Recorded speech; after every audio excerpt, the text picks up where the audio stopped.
नमस्कार। इलेक्ट्रोहोम्योपैथी के इस विशेष एपिसोड में मैं बस्ती से डॉक्टर अनिल श्रीवास्तव एक बार फिर आपके बीच में। यदि मैंने आपको शाम को 7 बजे की नोटिस दी थी, लेकिन नेटवर्क कमज़ोर होने के नाते मैंने आपसे पुनः वापस आने का वादा किया था। आज मैं आपसे चर्चा कर रहा हूँ ब्रोंकियल अस्थमा पर, चूँकि हमारे कई साथियों ने लिखित रूप से और फ़ोन पर कॉल्स पर भी अस्थमा के बारे में मुझे प्रेरित किया था। अस्थमा वास्तव में ये बैक्टीरियल बीमारी नहीं है, बल्कि फेफड़ों तक ऑक्सीजन न पहुंचने के कारण सांस के फूलने पर होने वाली दिक्कतों का रोग है। हमारी जो श्वास नली होती है, जब उसमें कफ भरा होता है या श्वास नली में सूजन होती है या एक तरीके की स्वेलिंग हो जाती है, बीच में म्यूकस मेम्ब्रेन का जमाव ज़्यादा हो जाता है, तो फेफड़े में ऑक्सीजन कम पहुंचने लगती है, जिससे रोगी को उलझन होती है। ऑक्सीजन की सप्लाई कम होने से और कार्बन डाइऑक्साइड की सप्लाई फेफड़े में ज़्यादा रुक जाने से रोगी को उलझन होने लगती है और उसको लेटने में, सांस लेने में दिक्कत होती है, बैठने पर भी उसको दिक्कत होती है। फिर वो तकिया गोद में रख करके झुक करके बैठता है तो कुछ उसको लाभ मिलने लगता है। तो एक प्रकार का जो अस्थमा है, ये हमारे फेफड़े में ऑक्सीजन के कम पहुंचने वाला रोग बन जाता है। लेकिन जो आधुनिक खोजें हुई हैं उनमें अस्थमा को हम एलर्जी के रूप में देखते हैं।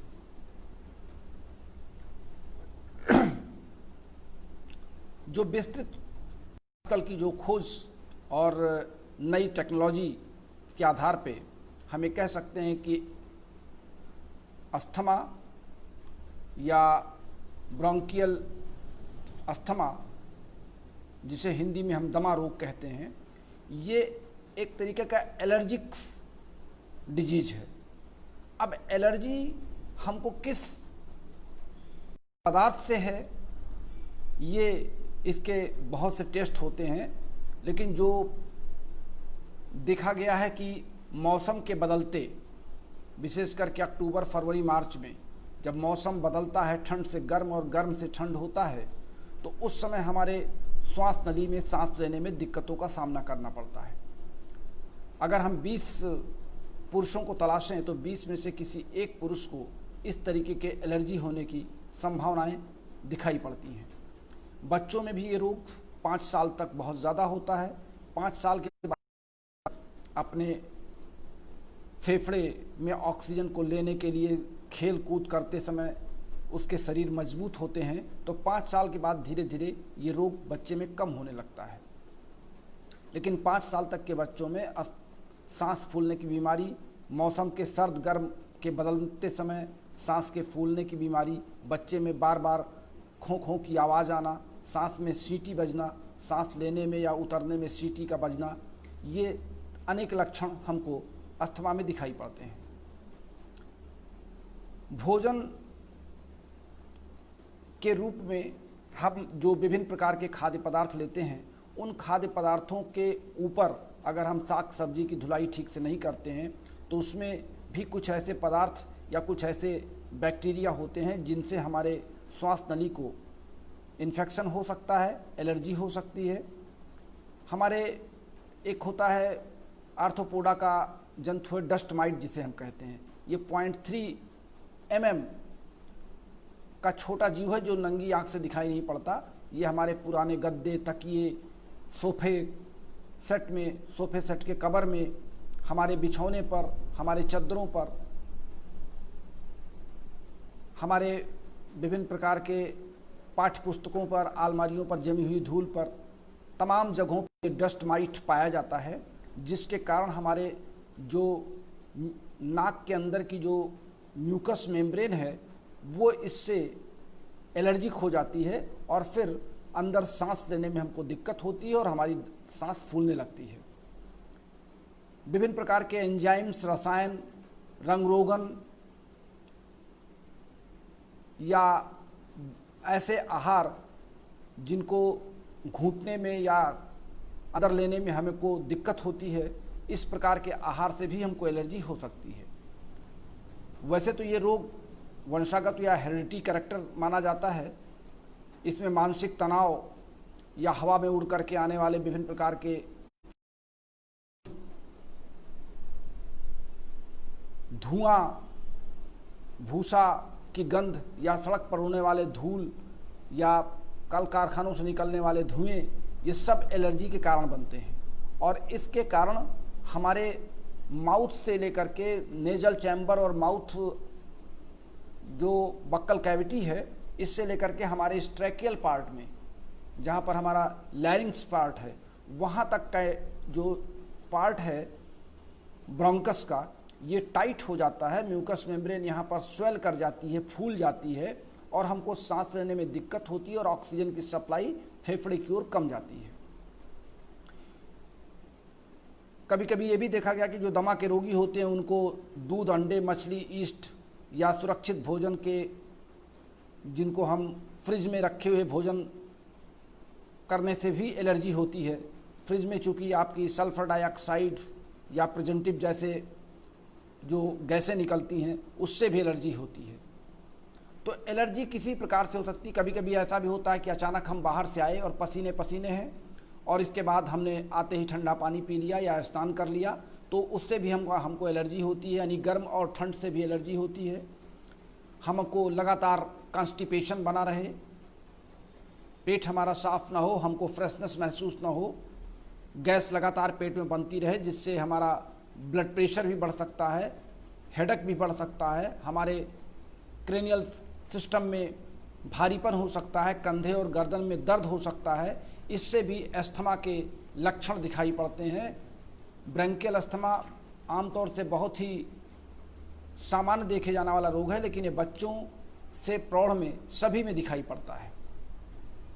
नज़ला, जुकाम, बुखार, ठंडी वस्तुओं का सेवन करना, बहुत से ऐसे कारण होते हैं जिससे फेफड़े में ऑक्सीजन की सप्लाई पहुंचने में दिक्कत होती है और हम इस रोग से पीड़ित हो जाते हैं। हमारे बहुत से साथी इस समय लाइन पर हैं। राय साहब जी हैं, अखंड प्रताप श्रीवास्तव जी हैं, सतेंद्र कुमार वर्मा जी हैं,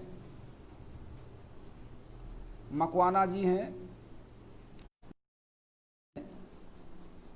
साउल उमरी जी हैं, कृष्ण मंडल जी हैं, सुभाष जी हैं, संजय जी आ गए हैं, सतेंद्र कुमार वर्मा जी हैं,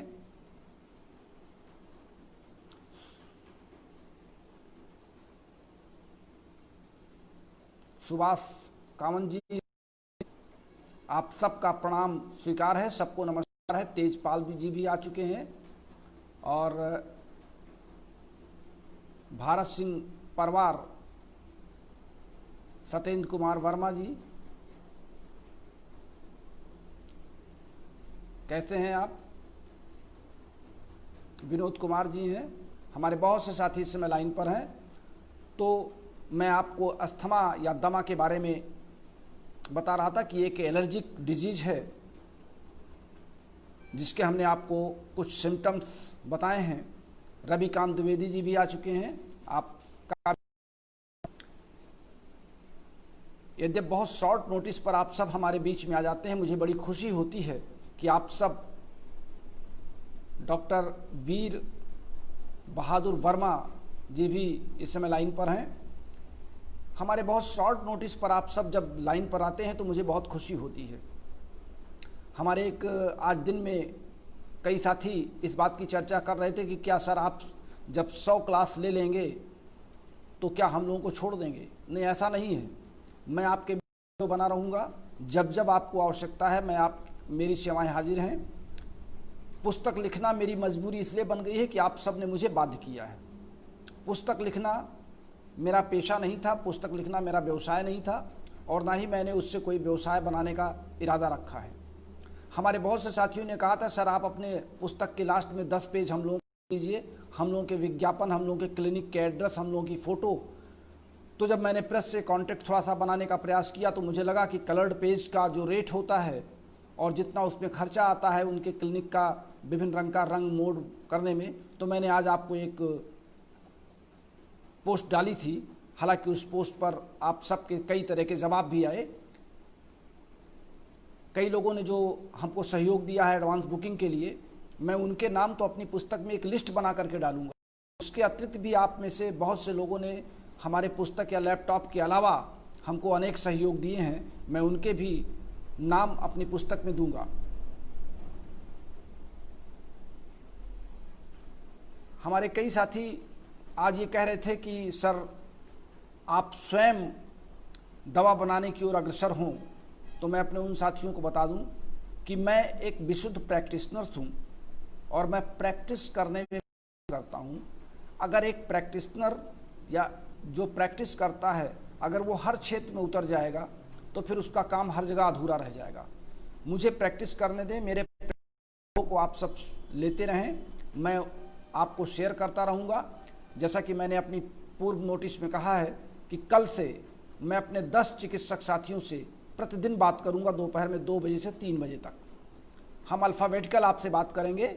अभी हम कल शुरुआत ए नाम से जितने हमारे मित्र हैं, मैं कोशिश करूंगा कल ए नाम से हम अपने साथियों की समस्याओं पर चर्चा कर सकें।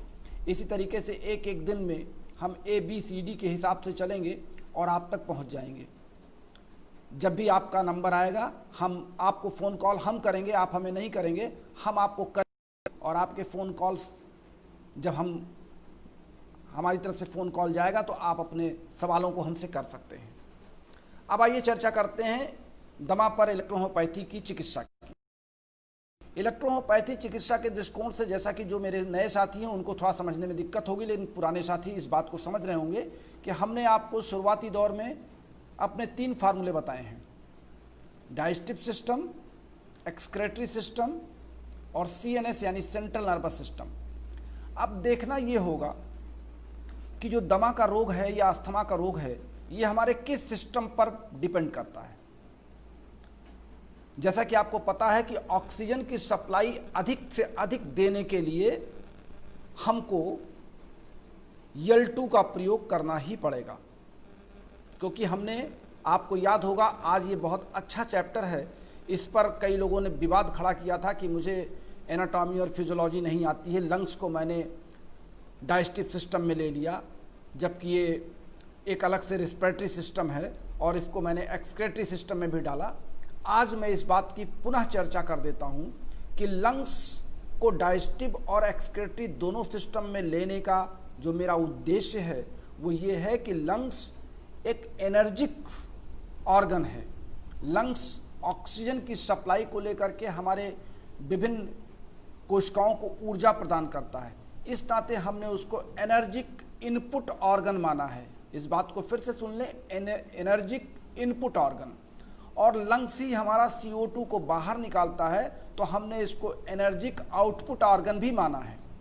यानी लंग्स को हमने एक कॉमन ऑर्गन माना है, बाकी ऑर्गन्स हमारे अलग अलग सिस्टम के लिए हैं। यद्यपि रेस्पिरेटरी सिस्टम का अंग माना जाता है, श्वसन अंग का प्रमुख अंग है लंग्स, लेकिन जहाँ तक एनर्जी को इनपुट करना और आउटपुट करना CO2 को, वहाँ पर हमने लंग्स की प्राथमिकता को अलग से रखा था। तो जब हम ध्यान देते हैं कि दमा में ऑक्सीजन की सप्लाई कम हो रही है, सांस फूलने की स्थिति ज़्यादा आ रही है, वहाँ पर हम याद करते हैं L2 को। L2 को हम भोजन के पहले अगर 30 बूंद भोजन करने वाले गिलास के पानी में हम 30 ड्रॉप डाल दें और भोजन करते रहें और उस पानी को हम पी लें, तो हमको L2 की सप्लाई हमारे लिए बहुत ही लाभकारी होगी। दूसरी दवा हम इसमें देंगे S2। S2 हम भोजन के तुरंत बाद देंगे, केवल 10 बूंद। 10 बूंद देने का तात्पर्य यह है कि हम भोजन के तुरंत बाद 5 मिनट बाद एक आधे कप पानी में या 1 कप पानी में 10 बूंद हम S2 लेंगे। भोजन के पहले हम L2 लेंगे और भोजन के तुरंत बाद S2 लेंगे। तीसरी दवा हमारी होगी CNS plus P3 plus F1 plus C13। अब कारण सुन लीजिए, H2 हमने दिया है एक्सक्रेशन के लिए, जहाँ पर CO2 अंदर से आ रही है, हमको L2 ऑक्सीजन अंदर भेजना है और CO2 बाहर निकालना है। तो भोजन के पहले हमने L2 ले लिया, हमने अपने डाइजेस्टिव ट्रैक को तेज किया, उसको एनर्जी देने के लिए हमने वहाँ पर मजबूत किया। और CO2 को बाहर निकालने के लिए, चूँकि भोजन के तुरंत बाद रोगी को खांसने की या सांस लेने की प्रॉब्लम ज़्यादा होती है, तो वहाँ पे हमने H2 दिया। और H2 के तुरंत बाद हमने 2 मिनट बाद CNS P3F1C13 दे दिया। में म्यूकस मेम्ब्रेन को कवर करना है, P3 को हमारा ट्रैकियल पार्ट, या हम ये कह सकते हैं कि हमारा जो लैरिंग्स, फैरिंग्स, ये सारे पार्ट को P3 कवर कर लेगा। और चौथी दवा हम बनाएंगे P8S9। ये दोनों कंपाउंड मेडिसिन है। C8 आपको कई लोग पूछने लगते हैं। C9 में आपका मिला हुआ S5F1। C9 हमने आपको बताया है कि C9 कह रहे हैं, S9 में S5 और F1 मिला हुआ है। तो हमको S9 इसलिए लेना है कि हमको F1 भी देना है, S5 भी देना है, तो उसके स्थान पे हमने S9 का चुनाव किया है। और P8 में आपका मिला हुआ है P2C5F1। तो P8 प्लस S9 ये हमको देना है 40-40 बूंद भोजन के आधे घंटे के बाद। अब एक बार आप फिर से नोट कर लें, हमने कई दवाएं बताई, आप बीच में कंफ्यूज कर सकते हैं। लक्ष्मी जी भी इस समय लाइन पर हैं गुड़गांव से, राजेश कुमार तिवारी जी, आप सब इस समय लाइन पर हैं। तो हमने आपको अस्थमा की दवा बताई। L2 आपको लेना है भोजन के पहले 20 बूंद, फिर H2 लेना है भोजन के तुरंत बाद 10 बूंद, फिर आधे घंटे बाद आपको लेना है CNS plus P3 plus F1 plus C13। इसकी आपको 20-20 बूंद हल्के गुनगुने पानी में लेना है, क्योंकि रात में सोते समय भी और दिन में भी इस दवा को आप हल्के गुनगुने पानी में लेंगे। और उसके आधे घंटे बाद, यानी ये मान के चलें कि जब आप बिस्तर पर जाने वाले हों, तो आपको लेना है P8S9 की 20-20 बूंद। तो इस तरीके से 4 दवाएं आपकी हैं जो अस्थमा के लिए, दमा के लिए आप प्रयोग करके देखें और इसके परिणाम को हमें अवगत कराएं। हम एक बात आज आपसे और कहना चाहेंगे। हमारे कई साथी जो अभी नए हैं, रॉ हैंड हैं, मैं उनसे अनुरोध करूंगा, निवेदन करूंगा। इसमें प्रभात कुमार जी भी लाइन पर हैं। आपका नमस्कार जी। मैं अपने उन नए साथियों से अनुरोध करूंगा कि जब आप अभी नए प्रैक्टिशनर्स हैं, हमको आज एक बहुत अच्छी बात लगी। हमारे एक प्रैक्टिशनर्स लाइन पर थे और उनसे कहा कि सर, मैं अभी तक एलोपैथी में था, 99 का पास आउट हूँ इलेक्ट्रोहोपैथी, लेकिन मैं एलोपैथी से प्रैक्टिस कर रहा था और पिछले अप्रैल माह से जब से आपका मैंने क्लास सुना है, तब से मैं इलेक्ट्रोहोपैथी में अपने आप को बहुत मर्मज्ञ समझता हूँ, बहुत अच्छा प्रैक्टिस कर रहा हूँ। हमारे 172 साथियों ने जो बुक की एडवांस बुकिंग की है, आज मैंने आपको संख्या भी बता दिया, हालांकि एडवांस बुकिंग पे संख्या ऑलरेडी दिखाई पड़ रही है आप सबको। तो ये जो 172 साथी, इन 172 साथियों में लगभग मैं समझता हूँ कि 100 के आसपास हमारे साथी अब बेहतर प्रैक्टिस करने लगे हैं और बहुत अच्छी दवाइयाँ लिख रहे हैं। जब आप हमारे पास भेजते हैं तो मैं शायद उनमें संशोधन बहुत कम करता हूँ, 1-2 दवा ज़रूर हेर फेर करता हूँ, लेकिन मैं ये देख रहा हूँ कि आप सब मेरे फार्मूले को अब समझने लगे हैं और दवा देने के डोज भी आप समझने लगे हैं। तो अगर 172 में से लगभग 100 साथी इस तरफ अग्रसर हो हैं, तो मैं समझता हूं कि मेरे इस 17 अप्रैल से लगातार लिए जाने वाले क्लास का एक बहुत अच्छा परिणाम पूरे देश में दिखाई पड़ रहा है। अब बात आती है एडवांस बुकिंग के अतिरिक्त जो मेरे साथी हैं, जो अन्य ग्रुपों के साथ मैंने इलेक्ट्रोहोपैथिक क्लास में आपको जोड़ रखा है, जो साथी बुक कर सके हैं लेकिन फिर भी मेरे अनुयायी हैं, और बहुत से साथी ऐसे हैं जो मेरे शुभचिंतक हैं, जो किताब के छपने का इंतजार कर रहे हैं। वो बाद में भी किताब लेने के मूड में बैठे होंगे या उनकी कोई अपनी मजबूरी होगी, वो एडवांस बुकिंग नहीं कर पा रहे होंगे। उन साथियों में भी मैंने देखा कि लगभग 500 से अधिक चिकित्सक बहुत अच्छी प्रैक्टिस में रम गए हैं और इलेक्ट्रोहोपैथी में उनका मन लग रहा है। इलेक्ट्रोहोपैथी की सही नींव तभी मजबूत होगी जब आप एक अच्छे प्रैक्टिशनर बनेंगे।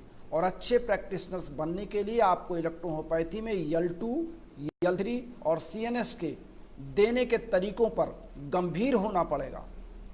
इन तरीकों को समझने के लिए आपको डोजोलॉजी या डोज देने के लिए स्वयं मंथन करना होगा, दवाओं के बनाने की क्वालिटी को मेंटेन करना होगा और रोगी के समस्याओं से जूझना होगा। ये सारी चीज़ें जब आप समझ गए हैं और आप समझ रहे हैं, इस अनिमेश जी भी लाइन पर हैं, अवधेश शर्मा जी भी लाइन पर हैं, आप सबका नमस्कार है।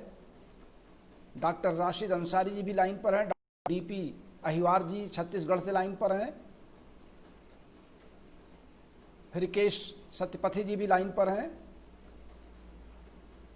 डॉक्टर वीर बहादुर वर्मा जी लिख रहे हैं, सर सादर प्रणाम। चलिए मैं आपका प्रणाम स्वीकार करता हूँ।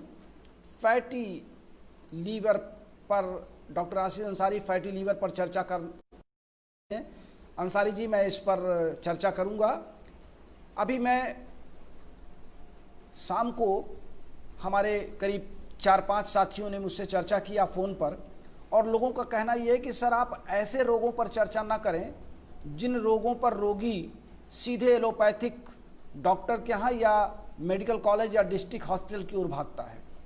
आप ऐसे रोगों पर चर्चा करें जो अनकॉमन हो और रोगी उस रोग से पीड़ित हमारे पास आए। इस नाते मैंने आज आपसे दमा का रोग चुना। हालांकि मैं आपसे आज ट्यूबरक्लोसिस पे चर्चा करने की मूड में था, लेकिन हमारे कई साथियों ने कहा कि सर गंभीर रोगों को या कॉमन रोगों पर चर्चा करने का मतलब ये है कि हमारा समय बर्बाद करना, क्योंकि ट्यूबरक्लोसिस का रोगी हमारे पास बहुत कम आता है, वो सीधे हॉस्पिटल भागता है। कैंसर का रोगी कैंसर की तरफ भागता है। फीवर टाइफाइड का रोगी है। आप छोटे छोटे अच्छे रोगों पर चर्चा करें और हम लोगों का उत्साह बढ़ाएं। तो मैंने भी इस पर विचार किया कि यद्यप पुस्तक में मैं अपने कई रोगों की चर्चा कर रहा हूं, मेरी पुस्तक में लगभग 150 अच्छे रोगों पर आपको फार्मूले मिलेंगे और उसके बाद भी कई रोगों पर हम चर्चा करेंगे। लेकिन फ़िलहाल हम फैटी लीवर पर आपकी डिमांड पर हम इस चर्चा का ध्यान रखेंगे। हमारे अवेश काजी जी भी इस समय लाइन पर हैं। तो बड़ा अच्छा लगा आप सबसे मिलकर। बहुत से साथी हमारे लाइन पर हैं और सबके नामों की चर्चा। तेजपाल गंगवार जी भी हैं। डॉक्टर सचिन त्यागी जी, बहुत दिन बाद आप दिखे हैं भाई। सचिन जी कहाँ गायब हो गए थे आप। अक्षय चौहान जी भी लाइन पर हैं।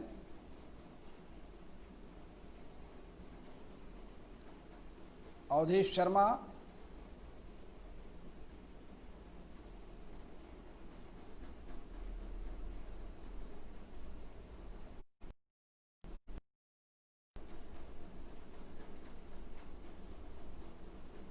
जगदीश मंडल जी भी लाइन पर हैं। अवधेश शर्मा जी भी लाइन पर हैं।